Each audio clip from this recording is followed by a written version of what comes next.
Hello everyone. तो चलिए शुरू करते हैं। पावर सोर्सेस क्या होता है? पावर सोर्सेस और सोर्सेस। पावर सोर्सेस दो तरह का होता है, एक इंडिपेंडेंट सोर्स और एक डिपेंडेंट सोर्स। इंडिपेंडेंट सोर्स क्या होता है? वोल्टेज या करंट किसी इंडिपेंडेंट सोर्स का सर्किट के किसी अदर पैरामीटर पे डिपेंड नहीं करता है। जैसे कि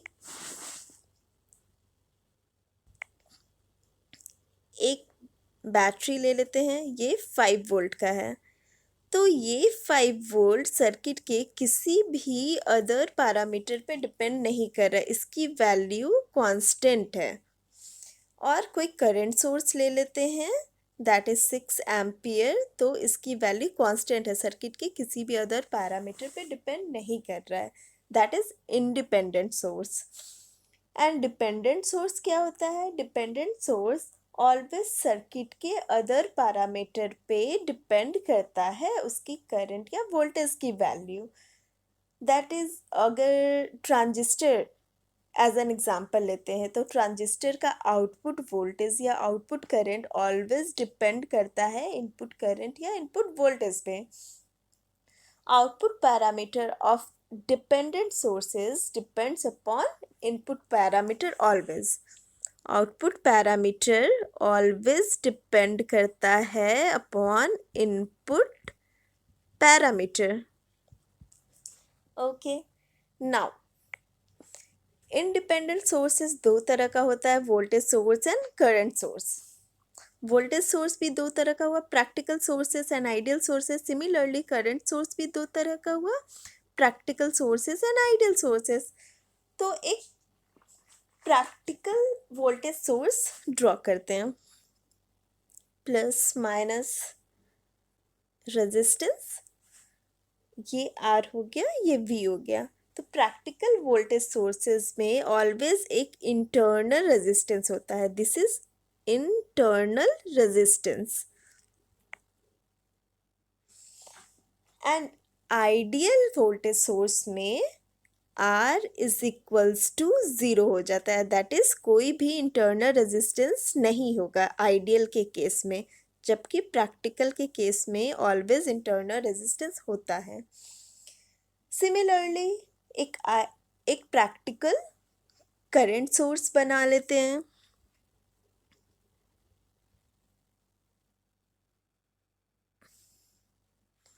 R, ये प्रैक्टिकल करंट सोर्स है।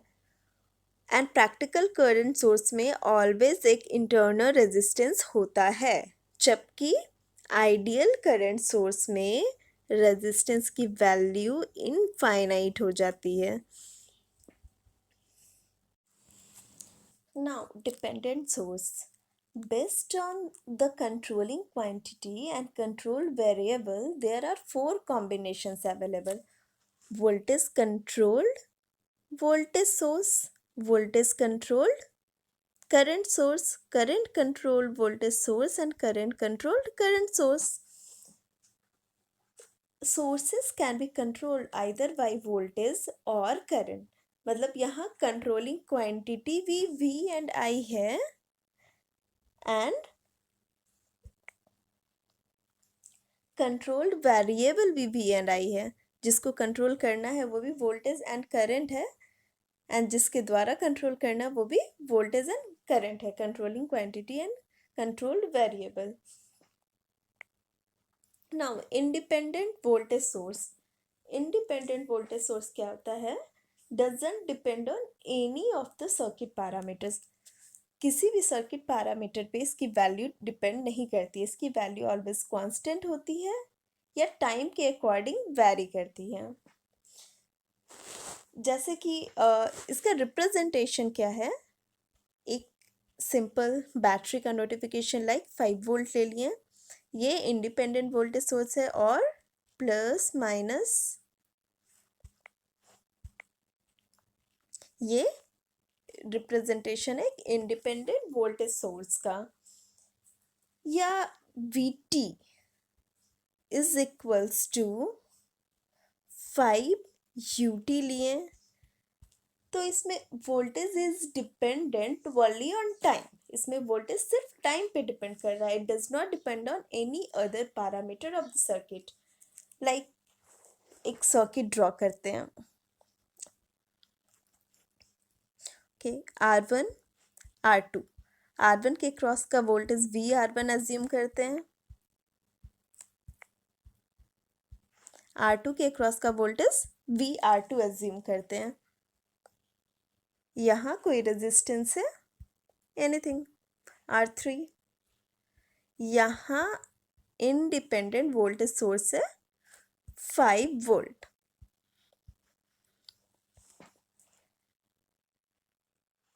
तो इसकी वैल्यू, यहाँ करंट है I, doesn't depend on VR1 और VR2 और I। यहाँ सर्किट पैरामीटर कौन है? I, VR1 एंड VR2 और सर्किट पैरामीटर्स। इसमें से किसी भी वैल्यू पे ये 5 वोल्ट डिपेंड नहीं कर रहा है, that's why it is independent voltage source. Dependent voltage source, dependent voltage source का रिप्रेजेंटेशन एक ट्रेपेजॉइडल फॉर्म में करते हैं। यहाँ प्लस, यहाँ माइनस, प्लस माइनस क्या इंडिकेट कर रहा है? It is a voltage source. यहाँ इन केस 5i लेते हैं, let me draw the circuit, तो आपको ज़्यादा अच्छे से समझ में आएगा। लाइक एक रेजिस्टेंस R1 लिए, एक रेजिस्टेंस यहाँ R2 लिए, यहाँ सोर्स कनेक्ट कर दिए, एक dependent source, voltage source. Voltage source के लिए प्लस माइनस लिए, यहाँ एक रेजिस्टेंस है R3 एंड इस R3 में करंट जा रहा है I। ओके, यहाँ सप्लाई ले लिए 5 वोल्ट, और इस डिपेंडेंट वोल्टेज सोर्स में क्या वैल्यू है? 5i, मतलब इस सोर्स की वैल्यू डिपेंड कर रही है इस करंट पे। R3 में जो करंट जा रहा है उस पर डिपेंड कर रही है इस डिपेंडेंट सोर्स की वैल्यू। तो ये क्या हो गया? Current controlled voltage source. ठीक है, करंट के द्वारा कंट्रोल किया जा रहा है इस वोल्टेज सोर्स को, दैट्स वाई इसका नाम हो गया current controlled voltage source. Now इसी जगह हम ले लेते हैं एक ट्राइपेजॉइडल फॉर्म में रिप्रेजेंट किए plus minus, it means plus minus show कर रहा है डिपेंडेंट वोल्टेज सोर्स। R3 के क्रॉस का वोल्टेज एज्यूम करते हैं VR3 है। ओके, VR3, तो यहाँ वैल्यू ले लिए anything 4 VR3, R3। It means इस सोर्स की वैल्यू इस रेजिस्टेंस के अक्रॉस, R3 के अक्रॉस कितना वोल्टेज है उस पर डिपेंड कर रहा है। तो अब ये सोर्स क्या हो गया? Voltage controlled voltage source. पहले क्या था? 5i लिए थे तो करंट कंट्रोल वोल्टेज सोर्स था, और अब VR3 ले लिए, 4 VR3, तो R3 पे डिपेंड कर रहा है, तो वोल्टेज कंट्रोल वोल्टेज सोर्स हो गया। The voltage of this source depends on some parameter of this network. इस नेटवर्क के किसी पैरामीटर पे डिपेंड कर रहा है इस सोर्स का voltage, that's why dependent source है। अगर किसी पैरामीटर पे डिपेंड नहीं करता तो क्या हो जाता? Independent source. Okay, now independent current source क्या है? The source current does not depend on any of the parameter of the network. जैसे वोल्टेज सोर्स में हमने देखा था, सिमिलरली सोर्स करंट जो है वो किसी नेटवर्क के पैरामीटर पे डिपेंड नहीं करेगा। इसका रिप्रेजेंटेशन है, एक एरो से रिप्रेजेंट करते हैं। एरो क्या शो करता है? किस डायरेक्शन में करंट फ्लो हो रहा है। Either current flows into the node, node की तरफ जाएगा, और out of the node, node से बाहर आएगा। तो ये एरो शो करेगा कि किस डायरेक्शन में करंट का फ्लो हो रहा है विद इन द सर्किट। तो इसको मान लेते हैं I is equals to 5 ampere. तो this 5 ampere is a constant value. ये नेटवर्क के किसी पैरामीटर पे डिपेंड नहीं कर रहा है। I is equals to 5 sin t ut। ये भी एक इंडिपेंडेंट करंट सोर्स है क्योंकि ये वैल्यू टाइम पे डिपेंड कर रहा है। टाइम किसी सर्किट का पैरामीटर नहीं होता है, that's why. Now independent current source current supply करता है, जबकि voltage source independent voltage source supplies potential difference. Independent current source current supply कर रहा है और independent voltage source potential difference supply कर रहा है। अब डिपेंडेंट करंट सोर्स देखते हैं क्या होता है। डिपेंडेंट करंट सोर्स को भी एक ट्राइपेजॉइडल के फॉर्म में ही रिप्रेजेंट करते हैं, बट इसमें भी एरो शो करते हैं। जहाँ करंट सोर्स रहेगा वहाँ एरो शो करेंगे। लाइक अगर आई की वैल्यू ले लेते हैं समथिंग 4v3। मैंने जैसा पिछले सेक्शन में सर्किट ड्रॉ किया था, यहाँ भी कोई एक सिंपल सा सर्किट ड्रॉ कर लेते हैं। ओके, ये करंट सोर्स है, डिपेंडेंट करंट सोर्स, इसकी वैल्यू 4v3 है। यहाँ resistance, voltage R1, R2, R3। R3 के क्रॉस जो वोल्टेज है वो VR3 है और V3 है। ओके, यहाँ मैंने V3 लिया है तो यहाँ भी V3 ले लिया। इट मीन्स इस करंट सोर्स की वैल्यू डिपेंड कर रही है R3 के क्रॉस कितना वोल्टेज है उस पर। तो इसको क्या बोलेंगे? Voltage controlled current source. Similarly अगर ये करंट सोर्स की वैल्यू 2i2 हो जाती है, ओके, 2i3 हो जाती है। एज्यूम इस सेक्शन में i3 करंट जा रहा है, तो इस करंट सोर्स की वैल्यू करंट पे डिपेंड कर रही है, तो इसको क्या बोलेंगे? Current controlled current source. Okay, remember one important thing कि आइडियल वोल्टेज सोर्स की में ऑलवेज रेजिस्टेंस की वैल्यू 0 होती है एंड आइडियल करंट सोर्स में ऑलवेज रेजिस्टेंस की वैल्यू और इम्पीडेंस की वैल्यू इनफाइनाइट होती है। This is internal resistance and internal impedance. ये इंटरनल रेजिस्टेंस है। ओके, ओपन सर्किट में कोई भी क्लोज्ड लूप नहीं होता है and current requires a closed path to flow. तो एक सर्किट ड्रॉ कर लेते हैं। यहाँ एक रेजिस्टेंस है, यहाँ एक रेजिस्टेंस है, यहाँ एक रेजिस्टेंस है। ओके, यहाँ से आई करंट जा रहा है, तो इस सेक्शन में कुछ इस सेक्शन में करंट जाएगा, लेट अस कंसीडर I1। कुछ इस सेक्शन में कंडीशन करंट जाएगा, दैट इज I2। और यहाँ ओपन सर्किट है, ए ले लेते हैं, बी ले लेते हैं पॉइंट्स। तो I2 is equals to 0। Since ये ओपन सर्किट है, कोई भी क्लोज्ड पाथ नहीं है करंट के फ्लो करने के लिए, इसलिए सारा आई करंट इस सेक्शन में चला जाएगा और इधर कोई भी करंट का फ्लो नहीं होगा। तो इस ओपन सर्किट का रेजिस्टेंस क्या होगा? ROC is equals to V upon I। V कुछ भी हो, लेकिन I तो हमारा 0 है। Anything upon 0 is infinite. तो ओपन सर्किट का रेजिस्टेंस ऑलवेज इनफाइनाइट होता है। नाउ देखते हैं शॉर्ट सर्किट क्या होता है। Two nodes are connected via a conducting wire. तो एक सर्किट ड्रॉ करते हैं। रेजिस्टेंस, वोल्टेज,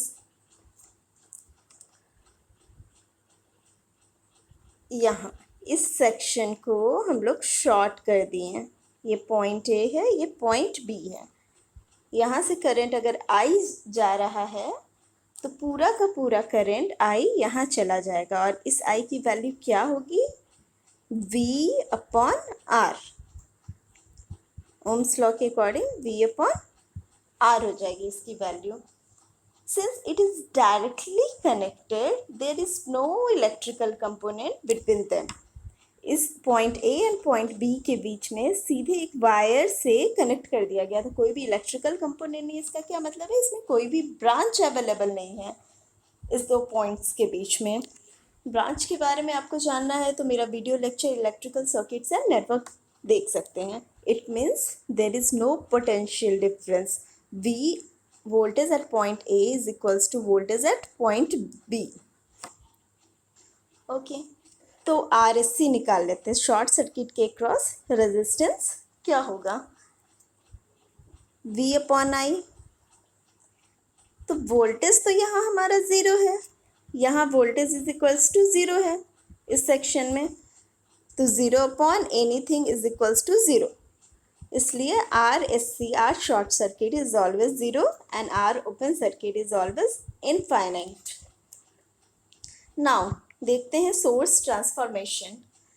तो पहला आता है voltage source to current source transformation. तो वोल्टेज सोर्स एक बना लेते हैं, रेजिस्टेंस, वोल्टेज, ये पॉइंट ए है, ये पॉइंट बी है। इसका जब ट्रांसफॉर्मेशन करेंगे करंट सोर्स में तो क्या होगा, ये जो रेजिस्टेंस है वो करंट सोर्स के पैरेलल में चला जाएगा, हैविंग द सेम वैल्यू। ठीक है, ये रेजिस्टेंस करंट के पैरेलल में चला गया, having the same value, and these are the points A and point B। इस करंट की वैल्यू क्या होगी, इस करंट की वैल्यू होगी V/R। V/R, ये जो करंट जाएगा उसकी वैल्यू होगी V/R। तो इसको समझते हैं कैसे होता है। ठीक है, यहाँ करंट की वैल्यू आप समझ गए हैं, इस करंट की वैल्यू V/R होगी, I is equals to V/R। तो दो केस लेते हैं, एक ओपन सर्किट का केस लेते हैं। तो ओपन सर्किट के केस में इस सेक्शन में I is equals to zero है। सिमिलरली ओपन सर्किट के केस में इस सेक्शन में I is equals to zero है। तो ये तो सेटिस्फाई हो रहा है ओपन सर्किट का केस। नाउ अब शॉर्ट सर्किट का केस लेते हैं। तो शॉर्ट सर्किट में क्या होता है, इस सेक्शन को हम शॉर्ट कर दिए, तो इस सेक्शन से हमारा I is equals to, let us consider ISC flow हो रहा है, I शॉर्ट सर्किट फ्लो हो रहा है। तो इस सेक्शन को भी शॉर्ट कर दिए, इस सेक्शन से भी ISC ही फ्लो होना चाहिए। ठीक है, and we know that current always takes lowest impedance path, इसलिए I करंट सारा का सारा इस सेक्शन में चला जाएगा, इधर कोई भी करंट नहीं जाएगा। इधर इस सेक्शन में, R वाले सेक्शन में I is equals to zero, कोई भी करंट नहीं जाएगा, बिकॉज लोएस्ट रेजिस्टेंस या लोएस्ट इम्पीडेंस पाथ फॉलो करता है करंट, जैसा कि मैंने पहले बताया था।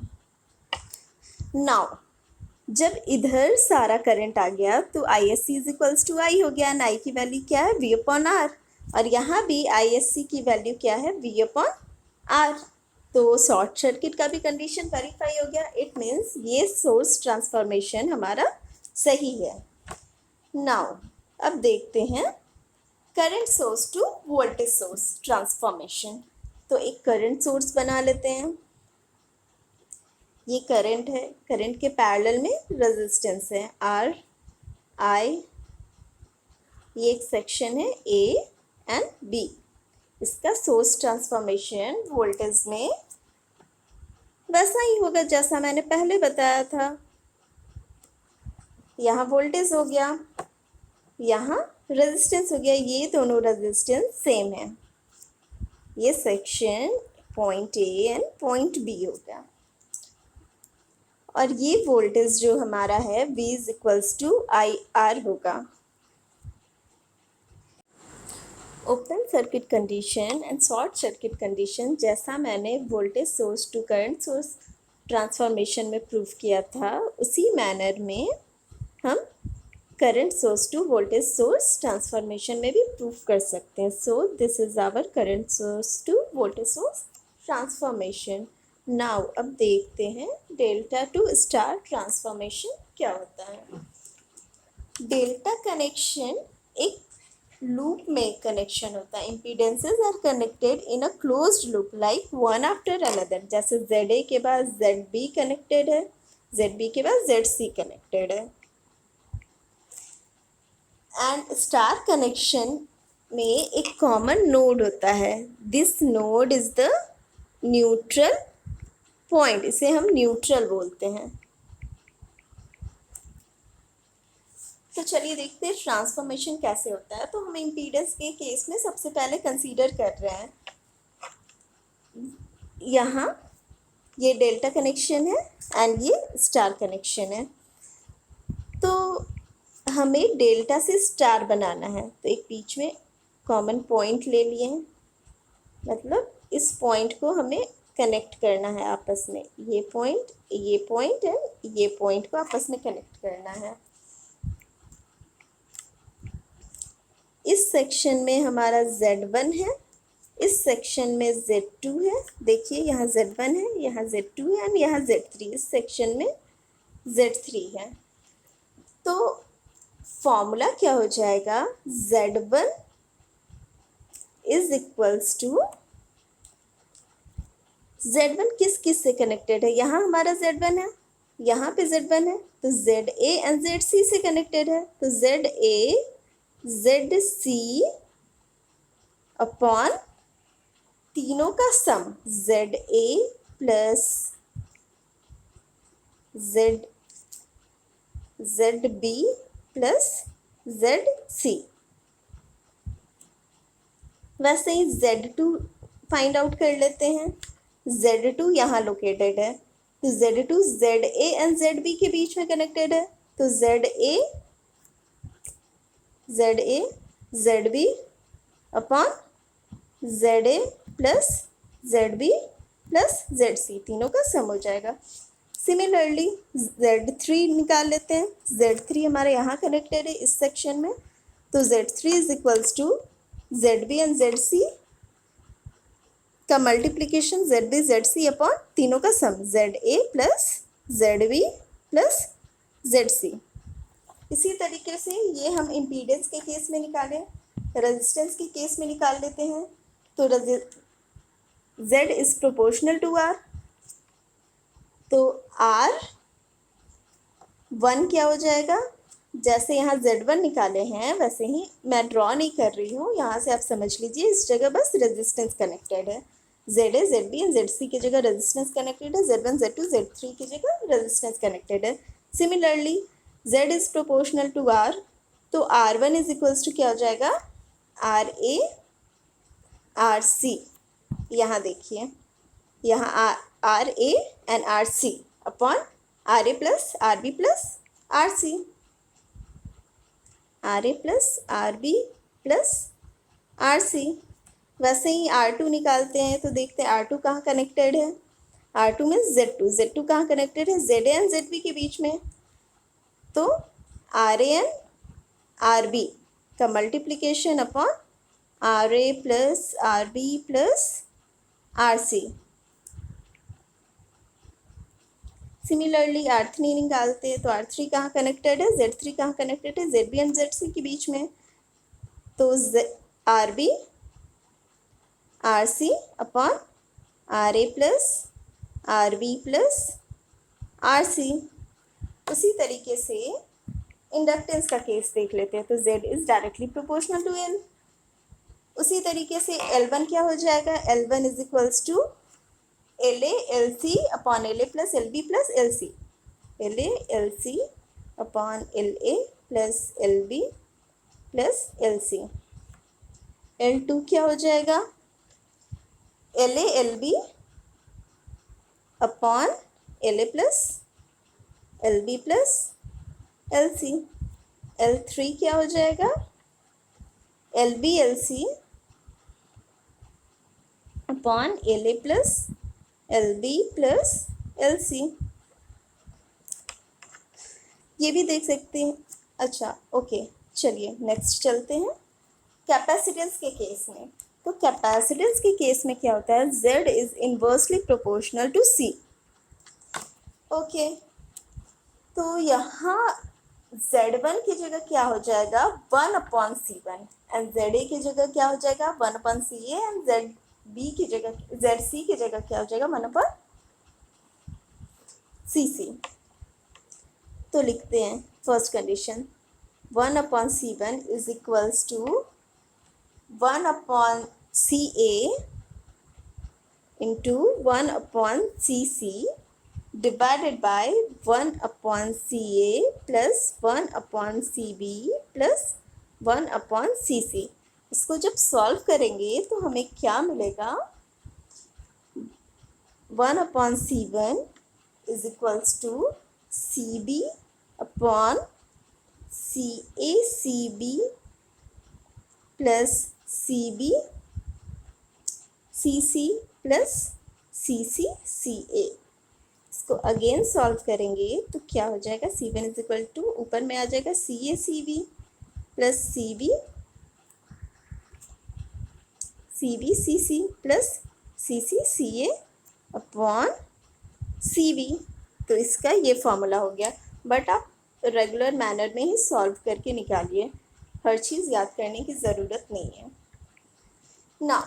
वैसे ही हम निकालेंगे C2 का, तो C2 का क्या हो जाएगा, सॉल्व करके मैं डायरेक्टली लिख देती हूँ CACB plus CBCC plus CCCA upon CC and C3 का क्या हो जाएगा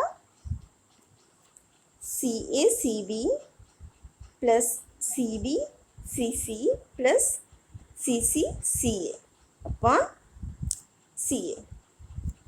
एक का मैंने C1 का सॉल्व करके बता दिया है, इसी मैनर में आप खुद से C2 एंड C3 को सॉल्व कीजिए, आपका रिजल्ट ये दोनों मिल जाएगा। नाउ एक कंडीशन और है, वो देखते हैं। जब सारा इम्पीडेंस इक्वल हो, that is ZA is equals to ZB is equals to ZC का केस हो, तो उस केस में क्या होगा, लेट मी राइट डाउन। जब Z सारा इम्पीडेंस इक्वल इम्पीडेंसेस के केस में Z is equals to ZB is equals to ZC is equals to Z, let us consider. तो इस केस में Z1 is equals to Z2 is equals to Z3 is equals to क्या हो जाएगा Z into Z upon Z plus Z is equals to Z into Z upon 3Z लिख सकते हैं। It means Z upon 3।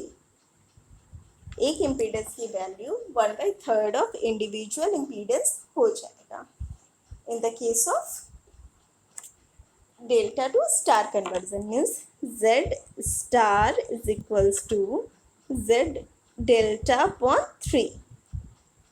Remember this और solve करके आप निकाल लीजिए, no need to remember. Now देखते हैं star to delta transformation. Star से जब हम डेल्टा में ट्रांसफॉर्म करते हैं तो हमें इस सेक्शन को कनेक्ट करना पड़ेगा, ये सेक्शन और ये सेक्शन आपस में कनेक्ट करना पड़ेगा, ठीक है। तो जब इस सेक्शन को कनेक्ट करेंगे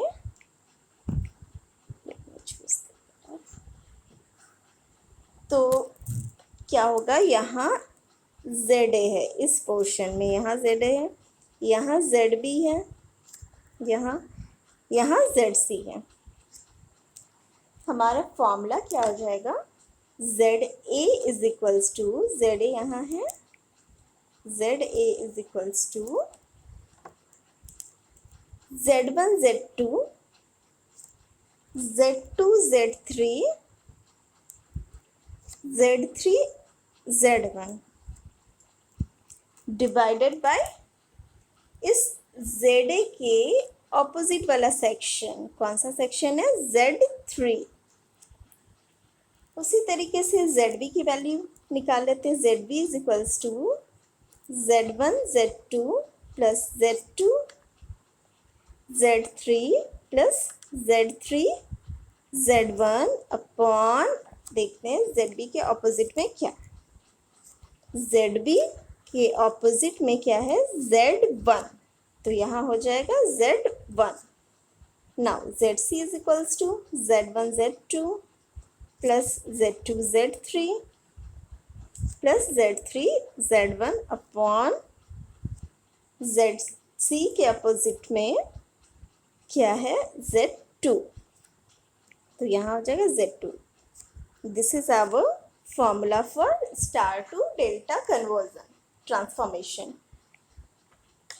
रेजिस्टेंस के केस में देखते हैं तो Z is proportional to R, तो R बस जहाँ जहाँ Z1 है वहाँ R1 कनेक्टेड है, Z2 की जगह R2 कनेक्टेड है, Z3 की जगह R3 कनेक्टेड है। सिमिलरली ZA की जगह RA कनेक्टेड है, ZB की जगह RB कनेक्टेड है, ZC की जगह RC कनेक्टेड है, and Z is proportional to R, इसलिए क्या हो जाएगा, RA is equals to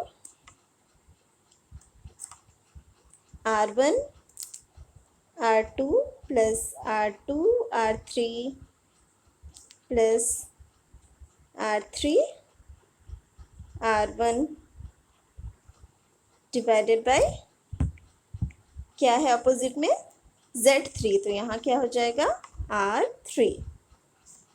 RB is equals to R1 R2 plus R2 R3 plus R3 R1 divided by RB के अपोजिट में क्या कनेक्टेड है, तो RB के अपोजिट में Z1 कनेक्टेड है, RB के अपोजिट में Z1 कनेक्टेड है।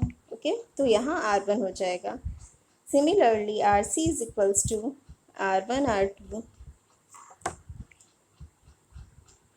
Plus R2 R3 plus R3 R1 divided by RC के अपोजिट में R2 कनेक्टेड है। Similarly Z is proportional to L, तो L की केस में भी लिख लेते हैं। L is equals to L1 L2 plus L2 L3 plus L3 L1 divided by L3। LB के केस में L1 L2 L2 L3 L3 L1 divided by L1, and LC के केस में L1 L2 plus L2 L3 plus L3 L1 divided by L2। Capacitance के case में Z is inversely proportional to C, तो इस case में Z की जगह 1/C लिखेंगे, तो ZA की जगह क्या हो जाएगा, 1/CA is equals to 1/C1 C2 plus 1/C2 C3 plus 1/C3 C1 divided by 1/C3। इसको सॉल्व करेंगे तो CA की वैल्यू आप फाइंड आउट कर लीजिएगा खुद से। सिमिलरली 1/CV को भी हम लिख सकते हैं 1/C1 C2 plus 1/C2 C3 plus 1/C3 C1 divided bye 1/C1, and 1/CC की वैल्यू लिख लेते हैं 1/C1 C2 plus 1/C2 C3 plus 1/C3 C1 divided bye 1/C2। तो इसकी वैल्यू आप सेल्फ फाइंड आउट कर लीजिएगा, ये मैंने आपके लिए छोड़ दिया है CA CB एंड CC की वैल्यू। अब इक्वल इम्पीडेंस का केस देख लेते हैं स्टार टू डेल्टा ट्रांसफॉर्मेशन में। तो इक्वल इम्पीडेंस के लिए क्या हो जाएगा, Z1 is equals to Z2 is equals to Z3 is equals to, let us consider Z। तो डायरेक्ट लिखते हैं Z delta is equals to क्या हो जाएगा, Z into Z plus Z into Z plus Z into Z upon z, 3z into z upon z. It means z delta is equals to 3z. It means z delta is equal to 3z star. इस case को भी remember कीजिए, either solve कर लीजिएगा. Thank you.